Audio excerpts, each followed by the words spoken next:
गांव में सूखा पड़ चुका है, खेत बंजर, कुएं खाली। यहाँ रुकना बेकार है, किसी दूसरे गांव जाकर काम ढूंढना होगा।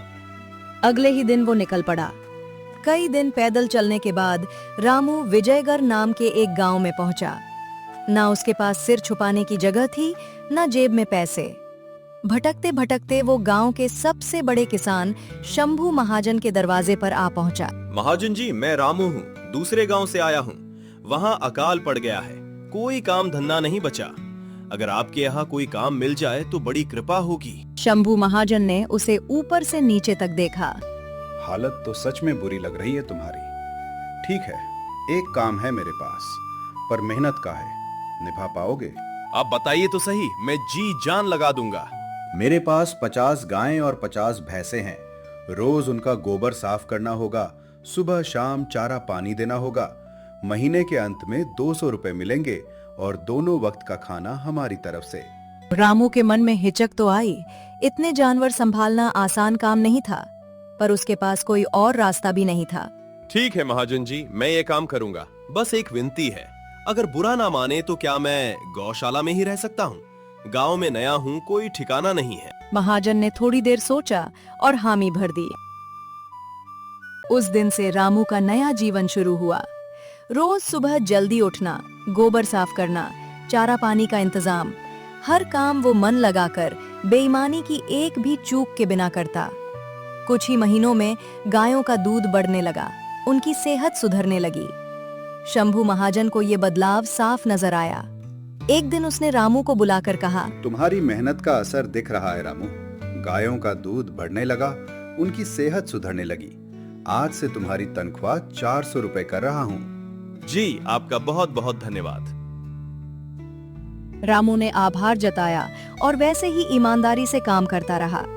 धीरे धीरे उसकी जमा पूंजी बढ़ने लगी, इतनी कि उसने अपने लिए एक छोटी सी कुटिया भी बनवा ली। गौशाला की गंध से आखिरकार पीछा छूटा और अब वह दिन में महाजन के यहाँ काम करके शाम को अपनी कुटिया में सोने जाता। साल दर साल यही सिलसिला चलता रहा और रामू के पास अच्छी खासी बचत जमा हो गई।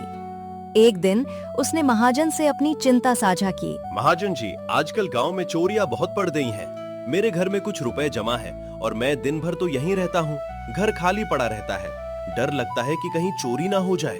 महाजन ने कुछ सोचकर कहा, गांव में एक ही जगह है जहां तुम्हारा धन पूरी तरह सुरक्षित रहेगा।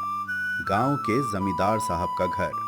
लोग कहते हैं वे बड़े ईमानदार और नेक दिल इंसान हैं और उनके यहाँ पहरेदार भी बहुत हैं। तुम अपने पैसे वहाँ रख सकते हो। रामू को बात जच गई। उसी दिन वो जमींदार की हवेली पहुंचा। दरवाजे पर पहरेदार ने रोका, पर काम बताने पर अंदर जाने दिया। नमस्ते जमींदार साहब, मैं रामू हूँ, शंभू महाजन के यहाँ काम करता हूँ। कुछ साल पहले दूसरे गांव से यहाँ आया था। बोलो रामू, क्या काम है? साहब, मैंने मेहनत से कुछ पैसे जमा किए हैं, पर गांव में चोरी का डर बना रहता है। मैंने सुना है आप बहुत ईमानदार हैं। क्या आप कुछ समय के लिए मेरी रकम संभाल कर रख सकते हैं? कितनी रकम है? यही कोई 5,500 रुपए होंगे साहब। अच्छी खासी रकम है।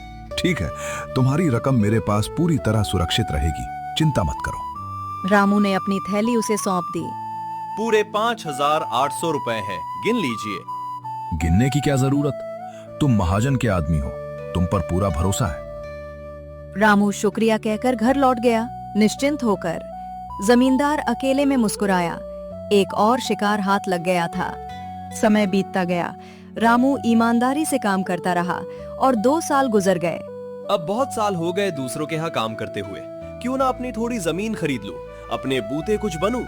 जो पैसे मेरे पास हैं और जो जमींदार साहब के पास जमा है, दोनों मिलाकर काम बन जाएगा। ये सोचकर वो जमींदार के पास अपने पैसे वापस मांगने पहुंचा। साहब, मैं अपने पैसे वापस लेने आया हूँ। पिछले साल मैंने आपको 5,800 रुपए संभालने को दिए थे।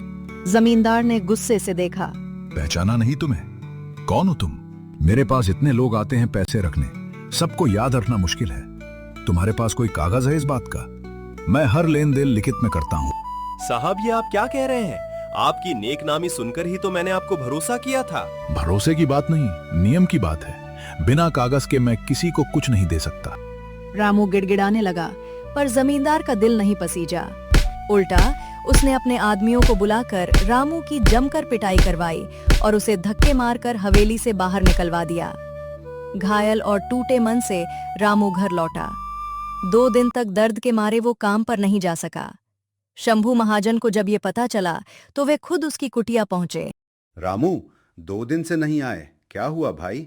रामू ने सारी बात बता दी, कैसे जमींदार ने उसे पहचानने से इनकार किया, कागज मांगे और आखिर में पिटवा कर भगा दिया। महाजन को गहरा धक्का लगा। मुझे माफ करना रामू, मैंने ही तुम्हें उसके पास भेजा था। पर चिंता मत करो, मेरे पास एक तरकीब है जिससे तुम्हारे पैसे वापस मिल सकते हैं। अगले दिन शंभू महाजन खुद एक बड़ा सा बक्सा भरकर सोने चांदी जैसी कीमती चीजों से भरकर जमींदार की हवेली पहुंचे। अरे महाजन जी, आप खुद यहाँ? क्या बात है, आइए आइए, आपके कदम पड़ना हमारा सौभाग्य है। जमींदार साहब, मैं कुछ महीनों के लिए दूसरे राज्य व्यापार करने जा रहा हूँ। यह करीब 50,000 रुपए की कीमती चीजें लाया हूँ। डर है कि रास्ते में या घर पर चोरी न हो जाए। क्या आप कुछ समय के लिए संभाल कर रख सकते हैं? इस गांव में आपके सिवा किसी पर इतना भरोसा नहीं। जमींदार की आंखों में चमक आ गई। अरे महाजन जी, ये भी कोई पूछने की बात है? आपकी अमानत मेरे पास बिल्कुल सुरक्षित रहेगी। इस बार तो बड़ी मछली फंसी है। तभी वहां रामू आ पहुंचा। जमींदार का चेहरा एकदम बदल गया। अरे रामू, अच्छा हुआ तुम आ गए, मैं खुद तुम्हारे पास आने वाला था। माफ करना भाई, उस दिन पहचान नहीं पाया।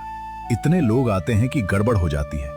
लो, अभी तुम्हारे पूरे पैसे वापस करता हूँ। उसने फौरन रामू के सारे पैसे लौटा दिए और अपने आदमियों को उसके साथ हुई बदसलूकी के लिए माफी भी मांगी। रामू चुपचाप पैसे लेकर वहां से चला गया। देखा महाजन जी, मैं अपनी बात का कितना पक्का हूँ। आप बेफिक्र होकर अपनी अमानत मुझे सौंप सकते हैं। महाजन कुछ कहते, इससे पहले ही उनका नौकर दौड़ता हुआ आया। मालिक, मालिक, अब बाहर जाने की जरूरत नहीं। व्यापारी लोग खुद हमारे गांव आ रहे हैं। अरे वाह, ये तो बहुत अच्छी खबर है। सुना आपने जमींदार साहब, अब मुझे लगता नहीं कि ये सामान आपके पास रखने की जरूरत रह गई। बहुत बहुत शुक्रिया आपकी नेकदिली का। अगली बार जरूर आपके पास ही आऊंगा। ये कहकर महाजन अपना बक्सा उठाकर नौकर के साथ वहां से चल दिए। जमींदार वहीं खड़ा ठगा सा रह गया। ये क्या हो गया? 50,000 भी गए और रामू के जो सारे 5,000 हड़प लिए थे वो भी हाथ से निकल गए। महाजन जी, अगर आज आप न होते तो मेरी सारी जमा पूंजी वो जमींदार हड़प ही लेता। कोई बात नहीं रामू, जो मेहनत और ईमानदारी से कमाता है, ऊपर वाला उसका कभी बुरा नहीं होने देता। और जो हराम की कमाई खाता है, उसका कभी भला नहीं होता।